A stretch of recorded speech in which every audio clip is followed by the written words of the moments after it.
भाइयों बहनों 26 अप्रैल को जो मतदान हुआ और कर्नाटक ने यहां की माताओं बहनों ने, यहां के फर्स्ट टाइमर वोटरों ने जो कमाल करके दिखाया है, पूरी कांग्रेस ऊपर से नीचे तक बहुत परेशान। भाइयों बहनों 26 अप्रैल को जो मतदान हुआ और कर्नाटक ने यहां की माताओं बहनों ने, यहां के फर्स्ट टाइमर वोटरों ने जो कमाल करके दिखाया है, पूरी कांग्रेस ऊपर से नीचे तक बहुत परेशान हो गई है। 4 जून को पूरे कर्नाटका में सेलिब्रेशन होने जा रहा है। नेहा को उस बेटी का क्या गुनाह था, और उसके पीड़िता तो कांग्रेस के कार्यकर्ता है। वोट बैंक की भूखी सरकार आपकी रक्षा नहीं कर सकती। 24 के चुनावी संग्राम में हर तरफ दाव और वादों की गर्जना सुनाई दे रही है। पीएम मोदी मिशन दक्षिण के मजबूत इरादे के साथ कर्नाटक दौरे पर हैं। जनता के भरोसे के दम पर एनडीए 400 पार और मोदी तीसरी पारी की हुंकार भर रहे हैं। कर्नाटक दौरे पर पहुंचे पीएम का आज दूसरा दिन है। कर्नाटक में पीएम आज 2 जगहों पर जनता के बीच पहुंचेंगे। बागलकोटे और सोलापुर में जनसभा को संबोधित करेंगे। कर्नाटक के बाद पीएम महाराष्ट्र के लिए रवाना हो जाएंगे, जहां सतारा और पुणे में जनता से जीत का आशीर्वाद मांगेंगे। चुनावी प्रचार अभियान के सुपर संडे में पीएम मोदी कर्नाटक में ही थे, जहां जनसभा को संबोधित करते हुए पीएम कांग्रेस पर जमकर बरसे। राहुल गांधी के विवादित बयान पर उन्हें आड़े हाथों लिया और बताया कि कांग्रेस की तुष्टीकरण की मानसिकता अब खुलकर देश के सामने आ रही है। शाहजादे ने राजा महाराजा को बुरा भला कह दिया, उनकी तो आलोचना कर दी, लेकिन भारत के इतिहास में जो अत्याचार नवाबों ने किए, निजामों ने किए, सुल्तानों ने किए, बादशाहों ने किए, उसकी बात पर तो शाहजादे के मुंह पर ताला लग जाता है। तीसरे चरण से पहले पीएम मोदी ताबड़तोड़ प्रचार कर रहे हैं।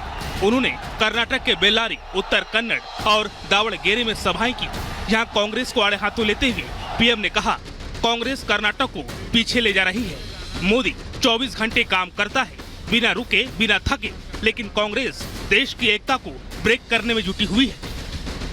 बीते 10 वर्षों में एनडीए ने कर्नाटका के विकास के लिए जितना काम किया, कांग्रेस उसे बर्बाद करने पर तुली है। वो सुबह शाम तय करते हैं कि नंबर 2 1 को कैसे मारेगा, 1 नंबर तय करता है नंबर 2 को कैसे मारेगा। वो उसको नीचा दिखाने के लिए क्या करेगा, ये उसको नीचा नहीं गया, ये यही खेल चलता है।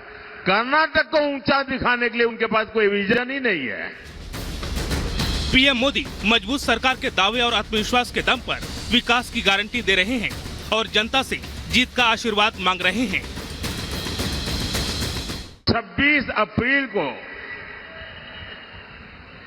जो मतदान हुआ और कर्नाटक ने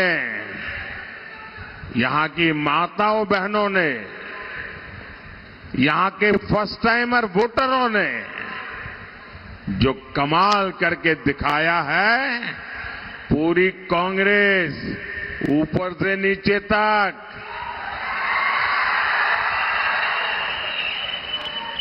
बहुत परेशान हो गई है। साथियों, पूरी कांग्रेस इस कोशिश में लगी है कि 7 मई को कुछ तो ऐसा हो ताकि कम से कम एक खाता तो खुल जाए। एक तरफ फुल कॉन्फिडेंस, 400 पार का नारा, मोदी हैट्रिक का दावा, तो दूसरी तरफ विपक्षों की रैली और जनसभा। चाहे कांग्रेस हो, आप हो, सपा हो या फिर डीएमके, शिकायतों से भरा पिटारा नजर आता है। Bureau report, Republic Bharat.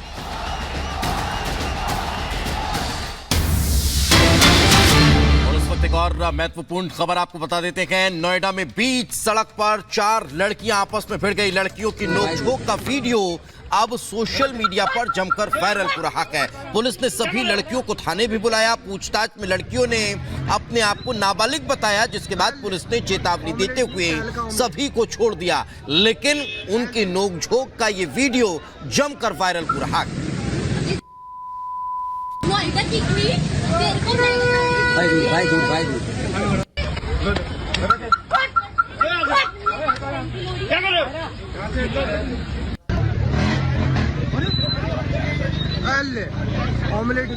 दिन भर चर्चा का विषय बनी रहती हैं, जिसमें आज है सबसे पहली खबर मायावती के भतीजे और बीएसपी के कोऑर्डिनेटर आकाश आनंद की, जिन्होंने भड़काऊ बयान दिया है। वहीं दूसरी खबर है अरविंद केजरीवाल की। मामला है दिल्ली के एमसीडी स्कूलों का। दिल्ली सरकार पर आरोप लग रहा है कि बच्चों के भविष्य के साथ खिलवाड़ किया है, जिसमें कोर्ट आज फैसला सुना सकता है। लेकिन सबसे पहले बड़ी खबर आपको बता दें, आकाश आनंद जो बीएसपी के नेशनल कोऑर्डिनेटर हैं और मायावती के भतीजे, आपको बता दें कि बहुजन समाजवादी पार्टी के राष्ट्रीय कोऑर्डिनेटर और मायावती के भतीजे आकाश आनंद पर केस दर्ज हुआ है। ये बड़ी खबर आपको बता दें, सीतापुर में यूपी पुलिस ने आकाश आनंद के खिलाफ एफआईआर दर्ज की है। आकाश के खिलाफ हिंसा के लिए उकसाने और भड़काऊ भाषा का इस्तेमाल के तहत केस दर्ज किया गया है। सीतापुर की रैली में आकाश आनंद ने बीजेपी को आतंकवादी पार्टी और तालिबानी कहा था, जिसके बाद ये कार्रवाई की गई है। पुलिस ने आकाश के खिलाफ ये कार्रवाई की है, यानी कि एफआईआर दर्ज की गई है। तो ये बड़ी खबर आपको बता दें, बीएसपी के राष्ट्रीय कोऑर्डिनेटर और मायावती के भतीजे हैं आकाश आनंद, जिन पर केस दर्ज हुआ है, जिन्होंने भड़काऊ भाषा का इस्तेमाल किया है। सीतापुर की रैली में आकाश आनंद ने बीजेपी को आतंकवादी पार्टी और तालिबानी कहा था।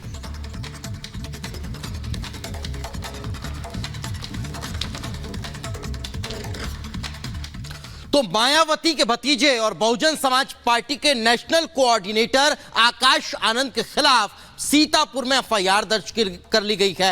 आकाश आनंद को चुनावी रैली में भड़काऊ भाषण देना महंगा पड़ गया। मायावती के भतीजे ने बीजेपी के खिलाफ क्या बयान दिया और कैसे उस पर सियासत शुरू हो चुकी है, इस रिपोर्ट में देख लीजिए।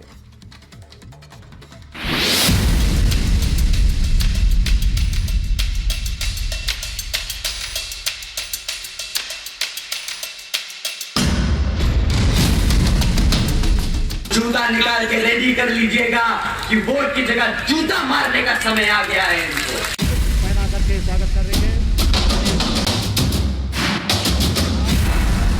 भाजपा की सरकार बुलडोजर की सरकार नहीं, यह आतंकवादियों की सरकार है। ये हैं आकाश आनंद, मायावती के भतीजे और बहुजन समाज पार्टी के नेशनल कोऑर्डिनेटर। लोकसभा चुनाव के मद्देनजर आकाश आनंद इन दिनों काफी सक्रिय है।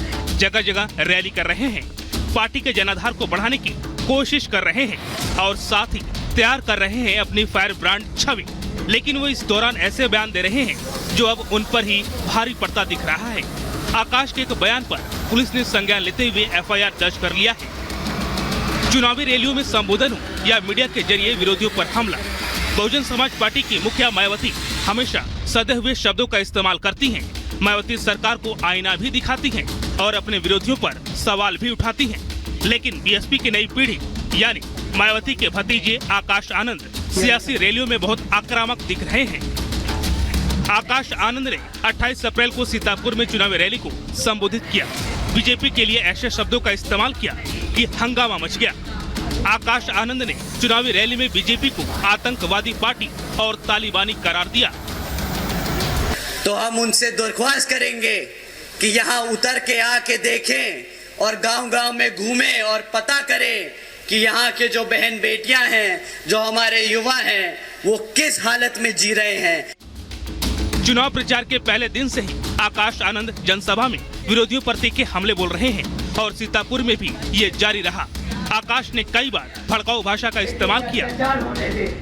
ऐसी सरकार जो रोजगार नहीं देती, जो पढ़ने नहीं देती, ऐसी सरकार को कोई हक नहीं सत्ता में आने का, ऐसी सरकार को कोई हक नहीं आपके बीच में आने का।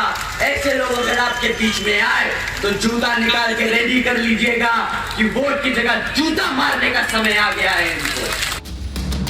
वहीं आकाश के बयान पर बीजेपी ने उन्हें घेरा और साफ शब्दों में चेताया कि उनकी बयानबाजी चुनाव में भारी पड़ेगी।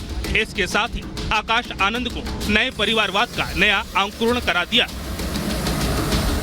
समाजवादी पार्टी तय नहीं कर पा रही है कि वो कितनी बार टिकट बदले, बार बार परिवार से दावेदार बना रहे हैं, तो समाजवादी पार्टी का कार्यकर्ता मन महसूस के रह जा रहा है। वो केवल दरी बिछाने का काम करेगा, केवल नारे लगाने का काम करेगा, केवल झंडा ढोने का काम करेगा। टिकट के दावेदार बार बार एक ही परिवार से। आकाश आनंद सीतापुर में बीएसपी प्रत्याशी के समर्थन में जनसभा को संबोधित कर रहे थे। पुलिस ने आदर्श आचार संहिता का उल्लंघन मानते हुए केस दर्ज किया है, जिसमें आकाश आनंद और सीतापुर, लखीमपुर और धोरहरा से बीएसपी प्रत्याशी समेत कई लोगों के खिलाफ एफआईआर लिखी है। रैली में वक्ता के द्वारा आम जनमानस में हिंसा भड़काने की कोशिश करते हुए असंसदीय भाषा का प्रयोग करते हुए वक्तव्य किया गया, जिसके आधार पर आचार संहिता के उल्लंघन का एक मामला पंजीकृत किया गया है। इसमें धारा 171C, 153B, 188, 505(2) तथा आरपी एक्ट की धारा 125 के अंतर्गत अभियोग पंजीकृत किया गया है। अग्रिम वैधानिक कार्रवाई की जा रही है। आकाश आनंद जब से चुनावी मैदान में उतरे हैं, तब से आक्रामक नजर आ रहे हैं। यूपी और केंद्र की बीजेपी सरकार को सवालों की कटघरे में खड़ा कर रहे हैं, जिस पर बीजेपी भी पलटवार करने से बाज नहीं आ रही है। Bureau report, Republic Bharat.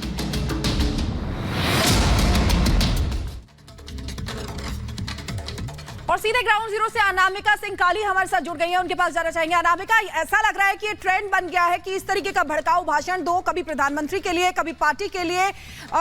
मुझे लगता है कि एक राष्ट्रीय पार्टी जो देश की है और जो आतंकी संगठन है उसमें फर्क नहीं पता है क्या? और देखिए, बीते कुछ सालों में हमने बसपा की राजनीति की धार कुंद होते देखी है। बीते कुछ सालों में हमने देखा है कि मायावती बहुत कम एक्टिव रहती हैं, ट्विटर के जरिए कुछ अगर अपनी बात कहती भी हैं तो बड़े सधे शब्दों में कहती हैं। बहुत लेट से बसपा का चुनावी जो अभियान है वो भी शुरू किया गया, लेकिन जैसे ही बसपा चुनावी मैदान में आई वैसे ही आकाश आनंद का अगर आप भाषा शैली देखिए उनका या उनका रवैया देखें हम, तो काफी अग्रेसिव रहा है। हालांकि हमेशा से कहा जाता है कि मायावती बीजेपी को लेकर कुछ बोलने से बचती रही है, लेकिन आकाश आनंद के टारगेट पे सबसे ज्यादा बीजेपी के ही तमाम वोट कास्ट वाले फैक्टर्स दिखाई दे रहे हैं, जिसके जरिए आकाश आनंद ये चाहते हैं कि भाजपा पे हमला बोल करके वो कास्ट फैक्टर, वो कास्ट वोटर्स जो बसपा की सबके पास नहीं जा रहे हैं, वो बसपा के खेमे में आ जाए। और शायद यही वजह कि आकाश आनंद की ओर से प्रयास किया जा रहा है ताकि वो बीजेपी को टारगेट कर रहे हैं। हालांकि इस बार आकाश आनंद की मुश्किलें बड़ी भी दिखाई दे रही हैं। मुकदमा पंजीकृत कर लिया गया है। बेशक यहाँ पे आचार संहिता की धज्जियां उड़ाई गई हैं, बेशक उनकी ओर से जो शब्दावली इस्तेमाल की गई है वो स्वस्थ राजनीति में सर्वमान्य नहीं होगी, लिहाजा इसको लेकर के जो मुश्किलें हैं उनकी वो बढ़ने वाली हैं, बढ़ सकती भी हैं। लेकिन चुनाव के बीच में आकाश आनंद का ये जो बहुत ही आक्रामक रवैया बताने के लिए काफी है कि आकाश आनंद को ये बात साफ साफ पता है कि जो जिन वोटरों में सेंध लगानी है बेसिकली वो वोटर्स है जो भाजपा के पास जा सकते हैं, सपा कौन से छिटक करके या बसपा के कोर वोटर्स रहे हैं पिछले कुछ सालों में छिटके हैं बीजेपी की ओर, तो उनको कैसे अपनी पार्टी में वापस लाया जाए, कैसे अपने वोटरों को इंटैक्ट रखा जाए, उसकी ये प्रैक्टिस भी दिखाई देती है। साथ ही साथ ये भी दिखाई देता है कि अभी आकाश आनंद को इस बात का अनुभव नहीं है कैसे भाषा शब्दों का प्रयोग करके तमाम नेताओं को जेल की हवा खानी पड़ी है या उनकी मुश्किलें बढ़ती रही हैं या उन्हें कोर्ट के मुहाने पहुंचाया गया है। ऐसे में अब ये देखना होगा कि आकाश आनंद चूंकि तमाम रैली को संबोधित कर रहे हैं, आने वाले दिनों में